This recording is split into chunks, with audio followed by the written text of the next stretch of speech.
nós queremos alcançar a ascensão, nós queremos alcançar o reino dos céus, mas não estamos dispostos a sequer trabalharmos para ter as cicatrizes do Cristo. E mexer com os remos, trabalhar com os remos da vida, nos impõe sacrifício, nos impõe.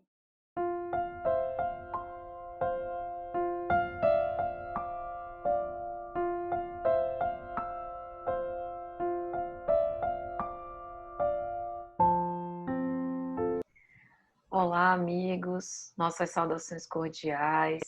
Estamos aqui mais uma vez para o canal Lições de Amor, nesse quadro paulatino, que visa trazer lições da obra Paulo Estevão para tempos difíceis. Eu sou Patrícia Lins, do canal Lições de Amor, e hoje nós estamos recebendo uma convidada muito especial. Por favor, Ciomara. Boa noite, meus amigos, minhas amigas. Eu sou a Ciomara Oliveira, do canal Videira de Luz, trabalhadora da Seara Espírita, divulgadora também, faço palestras, agora com o canal Videira de Luz, também expondo aí vídeos para que possa auxiliar de alguma forma a todos aqueles que buscam também a palavra do Cristo e do Espiritismo. Excelente.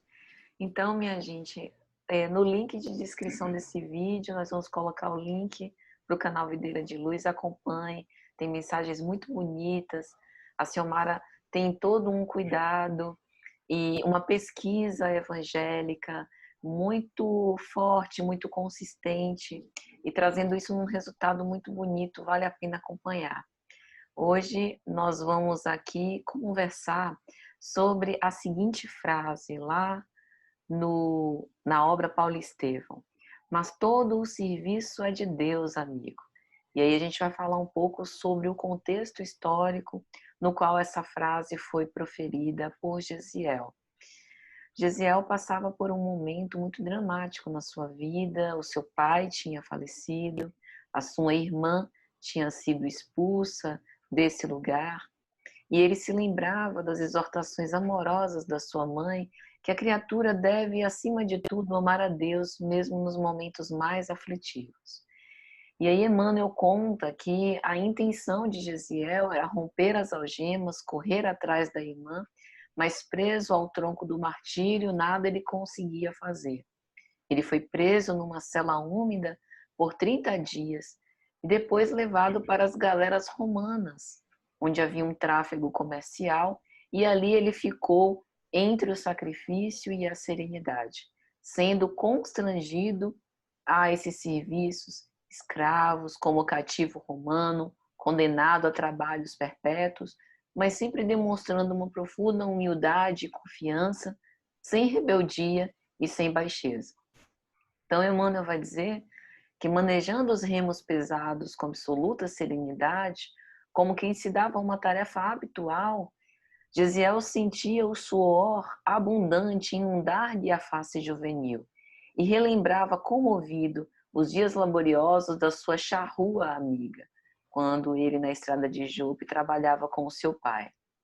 E aí um dos cativos próximos a ele reclamava: ai de nós!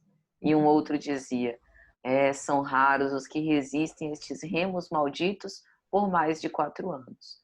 E nesse momento, numa profunda inspiração, Gesiel profere: mas todo o serviço é de Deus, amigo. E desde que aqui nos encontramos em atividade honesta e de consciência tranquila, nós devemos guardar a convicção de servos do Criador, trabalhando em suas obras. Ciomara, o que é que você nos diz sobre essa passagem? Assim, eu tenho que falar da minha imensa alegria por você ter me passado esse trecho dessa obra fantástica que é Paulo Estevão, que nós recomendamos aí a todos essa leitura, porque ela é realmente maravilhosa. Mas me fez voltar também esta frase à época de Jesus, ao tempo de Jesus, mas também nos recordar aos dias atuais. Então, ela é uma frase que foi pronunciada há mais de 2000 anos, ou pelo menos esse tempo, mas que tem uma atualidade como se Gesiel nos estivesse falando ela nos dias de hoje. Porque nós como trabalhadores da seara espírita, da doutrina, nós vemos muitos irmãos que buscam sempre as aparições, os cargos, que buscam sempre os postos, digamos assim, as posições de destaque dentro da casa espírita, esquecendo-se que o trabalho não é nosso, o trabalho é do Cristo. Nós, muito aí somos os seus colaboradores, ainda com as nossas mazelas, as nossas vicissitudes, tentando aparar as nossas arestas, tentando nos melhorar a cada dia. Mas, infelizmente, nós vemos criaturas que acham, irmãos que acreditam, que o fato de ser palestrante é o que realmente faz uma pessoa ser melhor. Que o fato de você ser o dirigente da casa espírita, seja ele da parte mediúnica, seja ele o presidente da parte administrativa, da parte social, é o que realmente faz com que a criatura se torne alguém boa, alguém que vai alcançar o reino dos céus. Quando, na realidade, se nós formos buscar, inclusive, na fala de Jesus, que diz: aquele que quiser ser o maior, faça a ser o menor. Aquele que quiser realmente ser grandioso no reino dos céus, ou para Deus, ou para as pessoas, deve fazer-se servo. E ele nos dá um grande exemplo quando ele vai e lava os pés dos seus amigos, mostrando para nós um grande exemplo de humildade, mostrando para nós que aquele que realmente quer ser útil tem que aprender a servir, que aquele que realmente quer que o seu trabalho se destaque realmente tem que arregaçar as mangas, tem que ter disposição e ir à luta. E nós também podemos ainda buscar nas palavras do Cristo, quando ele nos fala no Sermão da Montanha, nos capítulos 5, capítulo 6 até o capítulo 7, mais especificamente no 5 e no 6, quando ele diz a respeito vós sois a luz do mundo, né? Não tem como se construir uma casa sobre um monte e ocultá-la. Vós sois a candeia, acender uma candeia e colocá-la embaixo do alqueire, tem que se colocar no velador para que possa aí iluminar todos que estão na casa. Como também Jesus ainda acaba esse trecho do Evangelho nos dizendo que nós somos luzes e não tem como a gente ocultar essa luz, não tem como ser diferente. Porém, ele diz no final que mesmo que a gente seja luz, mesmo que a gente mostre toda a nossa luz, que a gente trabalhe, porque o bem precisa ser divulgado, esse trabalho não nos pertence. Esse trabalho pertence a Deus. Nós temos que fazer o bem, com certeza, de todas as formas que nós pudermos. Nós podemos divulgar o bem, temos que divulgar a obra que não é nossa.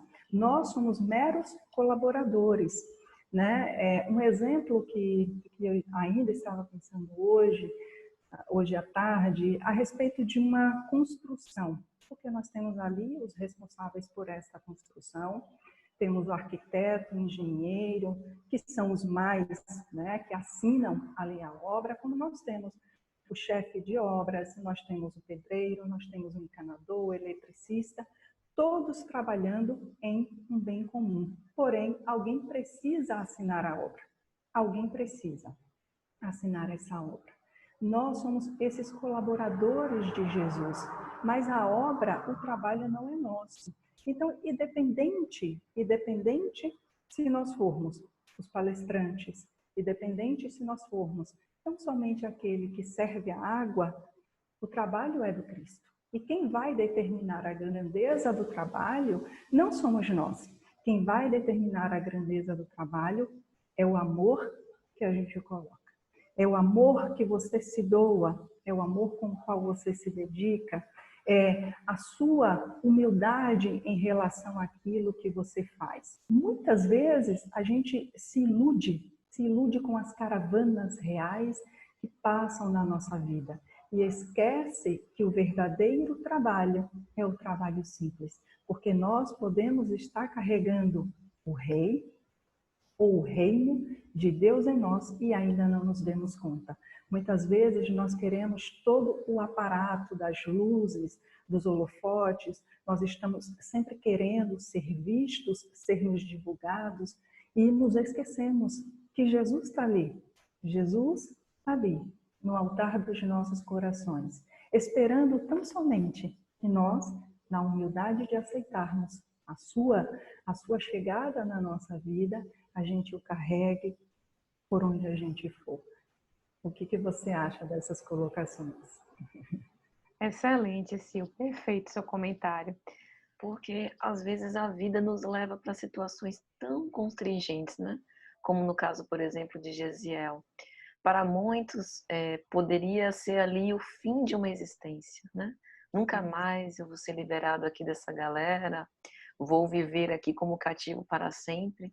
Mas aproveitar esses momentos de aflição para ressignificar a sua existência, né? Trabalhando de uma forma honesta e digna, é também aproveitar essa oportunidade que Deus nos concede. Porque Deus não erra de endereço quando vai designando as nossas atribuições ou nos colocando em palcos diferentes, né? Verdade, verdade, verdade.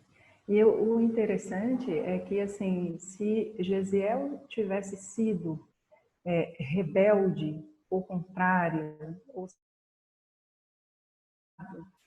contra as determinações que a vida naquele momento lhe impunha, né, que ele estava passando ali, ele não teria se tornado quem ele se tornou. Ele não teria vivido o que ele viveu.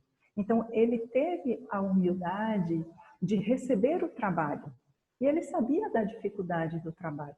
Quantas e quantas vezes nós estamos com os remos da vida, segurando os remos da vida e lutando contra o mar revolto, lutando contra as tempestades, e nós tomamos a posição daqueles colegas dele.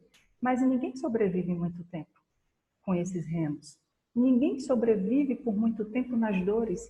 Ninguém sobrevive por muito tempo nas aflições. Mas se nós olharmos o remo não como o sacrifício, mas como o objeto que pode nos conduzir a algum lugar, esse sofrimento passa a ter um contexto diferente. Toda essa luta, toda essa busca, ela passa a ser diferente, porque nós acreditamos num propósito. Não importa o esforço, não importa o trabalho. E é importante também, Patrícia, a gente perceber que existem muitas pessoas na nossa vida que em determinados momentos fazem com que a gente veja tão somente o lado pessimista das coisas.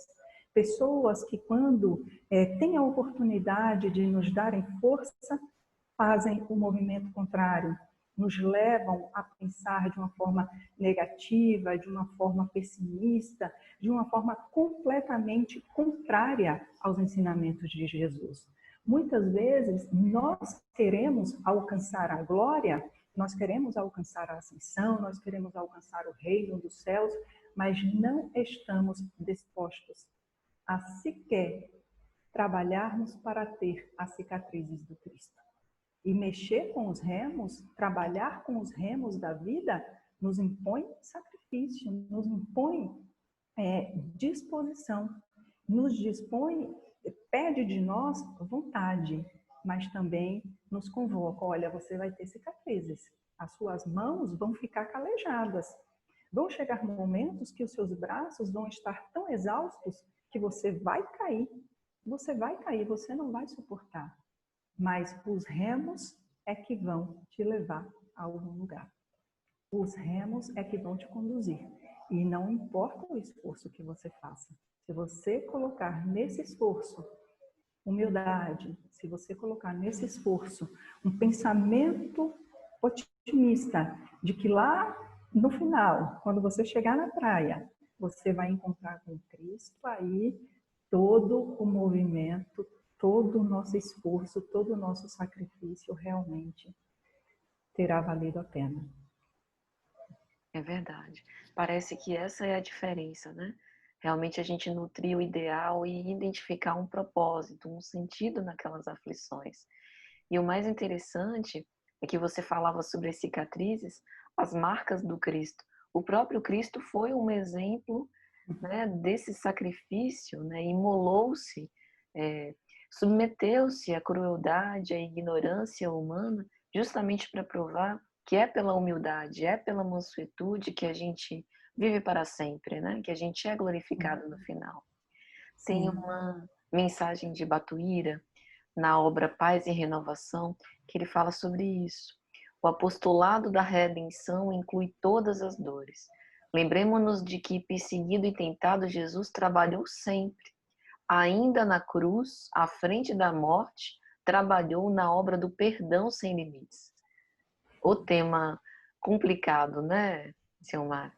Quando chega no perdão, aí é uma parte que a gente, como dizia Chico, o perdão é a lição difícil, tanto que Jesus deixou para ensiná-la só no finalzinho, né? Porque realmente quando chega nessa parte de perdoar ao outro, mexe com muitas coisas em nós, mexe aí com muitas coisas, e você entende muito bem disso quando a gente diz do ego, né? Quando mexe com as nossas vaidades, com orgulho, com o homem velho que a gente está fazendo aí esforço para dominar, para vencer, ou o lobo que nós temos aí coberto com a nossa pele de ovelha.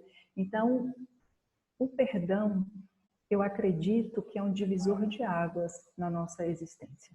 Quando nós entendemos a grandeza do perdão, quando nós compreendemos que ele não liberta o outro em primeiro lugar, ele liberta a nós. Esta libertação primeiro acontece conosco, depois se estende para o próximo, só depois. Mas a libertação, primeiro, é para a gente. Porque se você pede perdão ou se você perdoa, ótimo, mas se o outro não aceitar, você fez a sua parte. Você trabalhou, você demonstrou, você vivenciou.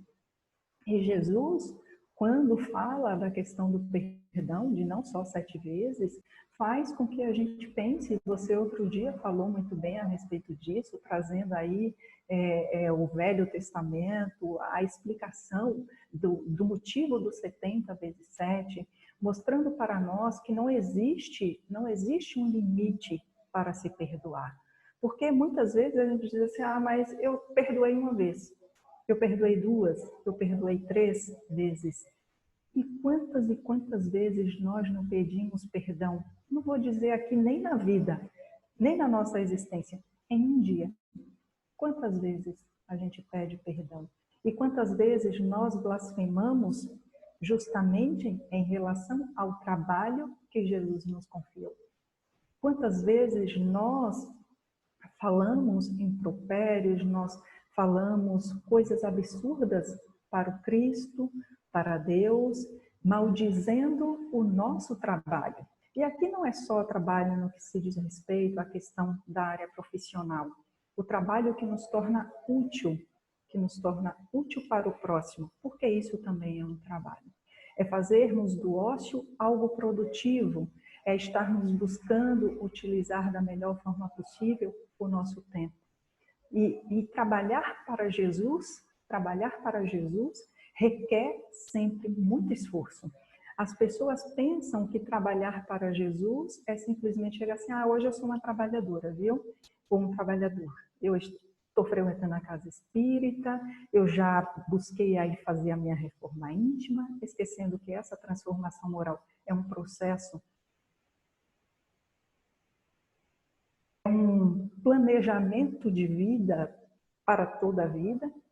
Não acontece tão somente por frequentarmos algumas reuniões, por irmos às mediúnicas, por proferirmos palestra. Não.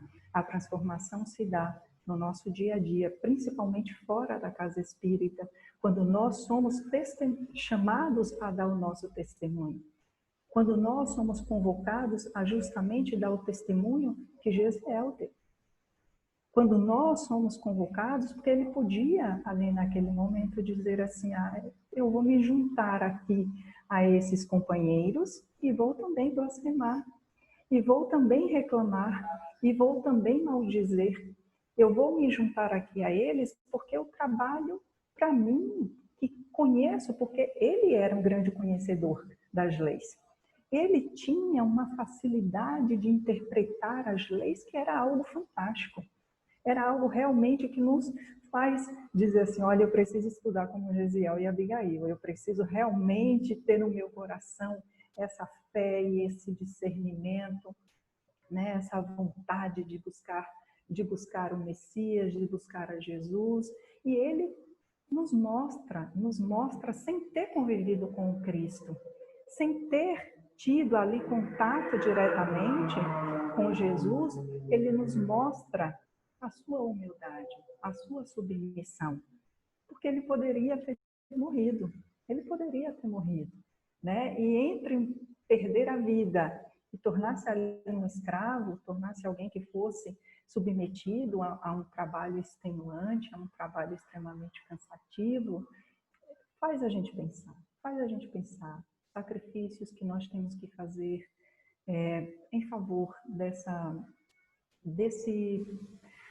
nossa aproximação para com Cristo, nos faz realmente pensar qual o testemunho que nós estamos dando todos os dias. O que nós estamos fazendo com os remos que Jesus nos confiou? Muito bom. Ô Silvio, quero te agradecer muito pela sua participação aqui, convidar para outras vezes e pedir que você faça, por favor, suas considerações finais. Deixa uma mensagem bem bonita. Eu acredito que nesses dias difíceis, todos nós estamos sendo convidados a pensar o que nós estamos fazendo com os remos da nossa vida. Eu acredito que todos os propósitos têm um grande significado na nossa vida. Tudo que acontece é por algum motivo, é por algum objetivo maior. Diante, né, das dificuldades que a vida nos apresenta, e quando nós formos remos na mão, vamos sempre imaginar, o trabalho é do Cristo, meu irmão. O trabalho não é nosso. Nós somos meros colaboradores.